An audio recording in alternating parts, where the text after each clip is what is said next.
Sir ये अभियान तो इनका चल रहा है, लेकिन आप दूसरे अभियान की बात कीजिए ना। देखिए, वंदे मातरम राष्ट्रगीत जो है, उसको लेकर किस तरह से पेश आ रही है कांग्रेस पार्टी। पहले तो तमाशा 15 अगस्त के दिन ही कर दिया।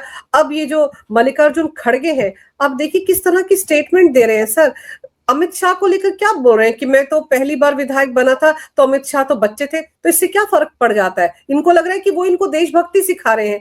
अरे आप अपने राष्ट्रगीत का मान सम्मान कीजिए, उसके बाद कौन आपको देशभक्ति का पाठ पढ़ाएगा। आप तो खुद पढ़े लिखे हैं, इतनी उम्र हो गई है आपकी राजनीति में। नहीं, ये जो इन्होंने कहा है, जो बयान दिया है, इसका मतलब क्या है? कोई मतलब है इसका? और ये अगेन मैं कहूंगा कि इन लोगों के फ्रस्ट्रेशन जो है वो बाहर निकल करके आ रहे हैं। भाई, वो तीसरी कक्षा के छात्र थे या दूसरी कक्षा के छात्र थे जब आप एमएलए बन गए थे, इससे क्या फर्क पड़ता है? वो आज देश के गृह मंत्री हैं और कांग्रेस की तमाम तरह की साजिशों के बावजूद इस पद तक पहुंचे हैं, सम्मानित पद तक पहुंचे हैं। और साजिशें कौन सी? जब गुजरात में नरेंद्र मोदी मुख्यमंत्री थे तो अमित शाह उनकी सरकार में गृह राज्य मंत्री हुआ करते थे।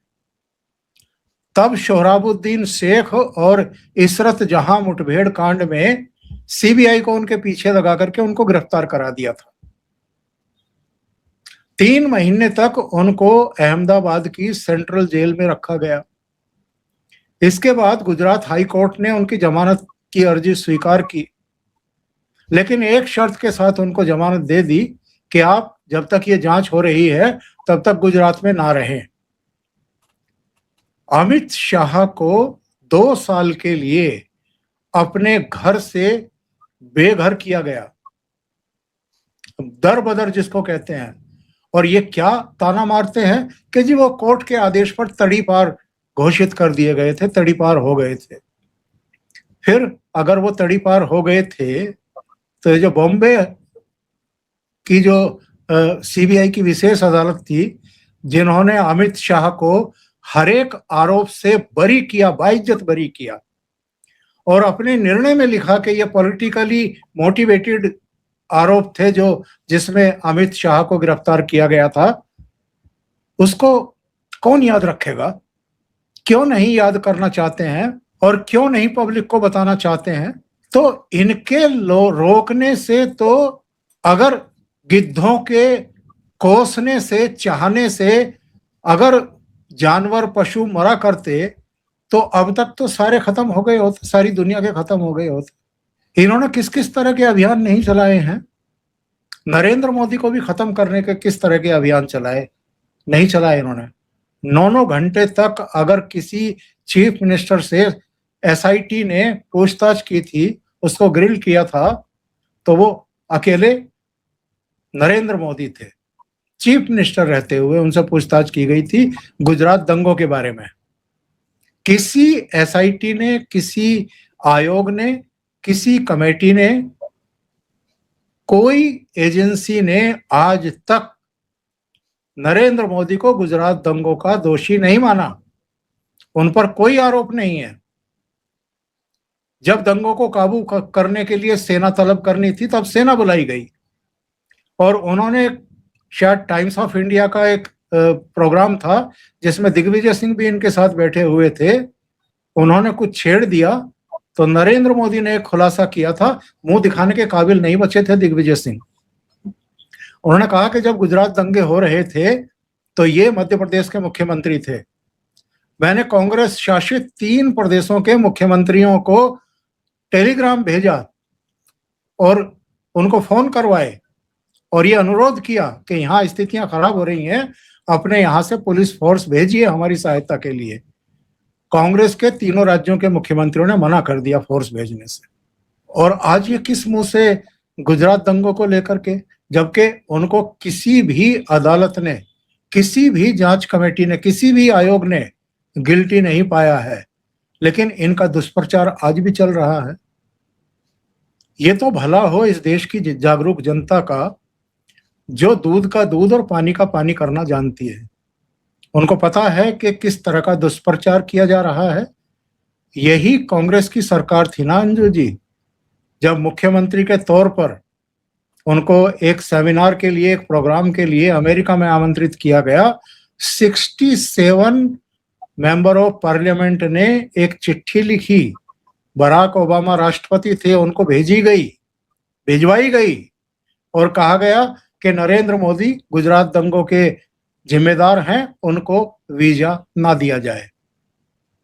मैंने आपके ही प्रोग्राम में पहले कहा था कि बराक ओबामा और मिशेल ओबामा रेड कारपेट बिछा करके व्हाइट हाउस के बाहर इंतजार कर रही थी नरेंद्र मोदी का। उस समय तो वीजा नहीं दिया जब मुख्यमंत्री थे, लेकिन जब प्रधानमंत्री बने तो वही बराक ओबामा व्हाइट हाउस के बाहर खड़े थे उनको रिसीव करने के लिए। तो इनके षड्यंत्र अगर चल रहे होते, इनकी चाहना अगर आगे बढ़ रही होती, तो देश की जनता नरेंद्र मोदी को सर्वोच्च पद पर ना बैठाती। और ये जो फ्रस्ट्रेटेड हो चुके हैं, जो प्रधानमंत्री बनना चाहते थे, ये अब कपड़े लत्ते फाड़ने की स्थिति में ना आते। सर, जिस तरह से राहुल गांधी ने अभी जो मॉनसून सत्र गया है उसमें अमित शाह को टारगेट किया, भाग गए, भगौड़े हैं, संसद में नहीं आए, मोदी और शाह मेरी नजरों से नजरें नहीं मिला सकते, ये सारी बातें राहुल गांधी कर रहे थे। आपको लगता है कि उनको खुश करने के लिए ही ये नया शगुफा लेकर आए हैं मल्लिकार्जुन खड़गे? आखिर उनके कहने पर ही चलते हैं ना। वो सफेद बालों वाला जो स्टेटमेंट सोनिया गांधी ने जिनके लिए दिया, पवन खेड़ा, वो भी तो राहुल गांधी की चमचागिरी कर करके, तपस्या कर करके यहाँ तक पहुंचे हैं। तो इस वक्त तो उनके कहने पे ये सारी स्टेटमेंट्स दी गई होंगी ना। इनके चाहने से कुछ होता हुआ था है नहीं। इन्होंने क्या हालत करके छोड़ दी है कांग्रेस की, किस हालत में ये पार्टी को ले गए हैं। इतने गहरे गहरे गड्ढे खोद चुके हैं ये अपने बयानों की वजह से, अपनी गलत नीतियों की वजह से, कि अभी सैकड़ों फीट नीचे कांग्रेस पार्टी दफन हो चुकी है। इसको वहां से निकाला नहीं जा सकता है।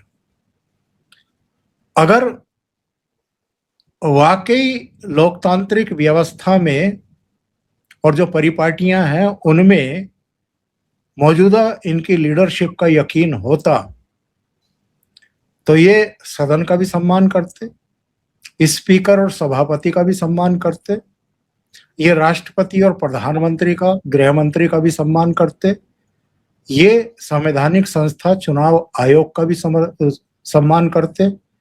वो किसी का सम्मान नहीं कर रहे हैं। उनके लिए किसी भी ऊंचे पद पर बैठे हुए व्यक्ति का कोई सम्मान है ही नहीं। वो हर एक का अपमान कर रहे हैं। वो भारतीय लोकतंत्र का अपमान करते हैं जब विदेश यात्रा पर होते हैं और वहां अलग अलग किसी विश्वविद्यालय के किसी डिपार्टमेंट के किसी हॉल में कुछ लोगों को बुलवा करके उनको जो लेक्चर देते हैं, रिकॉर्डिंग यहाँ प्रसारित करवाते हैं, तो वहां भी अपना फ्रस्ट्रेशन निकालते हैं। अगर आप विदेश में जाकर के अपने देश की बुराई कर रहे हैं तो आप सच्चे भारतीय हो ही नहीं सकते हैं। और ये कैसे भारतीय हैं, ये इस बार के स्वतंत्रता दिवस पर कांग्रेस मुख्यालय में पता लग गया पूरे देश को और दुनिया को। अभी 11 अगस्त को ही राष्ट्रपति महोदया ने मोहर लगाई थी अपनी सहमति की, कानून बना था। वंदे मातरम जो है उसके सभी 6 बंद जो है वो गाए जाएंगे, अनिवार्य रूप से गाए जाएंगे। अगर कोई व्यवधान पैदा करेगा, अगर कोई उसका अपमान करेगा किसी भी रूप में, तो वो एक अपराध है, उस पर संज्ञान लिया जा सकता है, गिरफ्तारी हो सकती है, मुकदमा चलाया जा सकता है, 3 साल तक की सजा उसको सुनाई जा सकती है। मुझे लगता है कि अब केवल राजस्थान की अलवर की रैली में जो अमित शाह साहब ने निंदा की है सोनिया गांधी की, निंदा से काम चलेगा नहीं। इसमें 3 जगह मुकदमे कायम हो चुके हैं। बेंगलुरु में कायम नहीं हुए, तहरीर दी गई है। मंगलुरु में, बेंगलुरु में और दिल्ली के आईपी स्टेट पुलिस स्टेशन में। तो इन तीनों में मुकदमा कायम हो, कार्रवाई शुरू हो, ये बहुत जरूरी है। वरना खेल शुरू हो चुका है। अभी गोवा में शायद मल्लिकार्जुन खड़गे थे, वहां 2 ही बंद जो पहले कांग्रेस के अधिवेशनों में गाए जाते रहे हैं, वो ही वहां उनका पाठ हुआ है, बाकी के 4 छोड़ दिए गए। इमरान मसूद जो बोटी बोटी वाला है, उसने कहा है कि मैं खड़ा हो सकता हूँ, खड़ा रह सकता हूँ, गाऊंगा नहीं, चाहे मुझे फांसी पर चढ़ा दो। कांग्रेस के प्रवक्ता भी अब इसी तरह की बातें करने लगे हैं। पवन खेड़ा ने इसी तरह की बात करनी शुरू कर दी है। जयराम रमेश ने लिपापोती करने की कोशिश की थी कि नहीं नहीं वो पूरा गाया गया है, क्योंकि वो समझदार हैं, वो फंदे में नहीं फंसना चाहते, वो जेल की हवा नहीं खाना चाहते।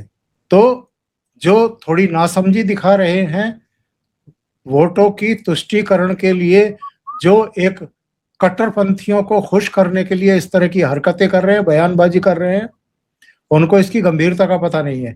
और इसकी गंभीरता कितनी है, ये जो इस समय केंद्र सरकार में है उनको बताना पड़ेगा।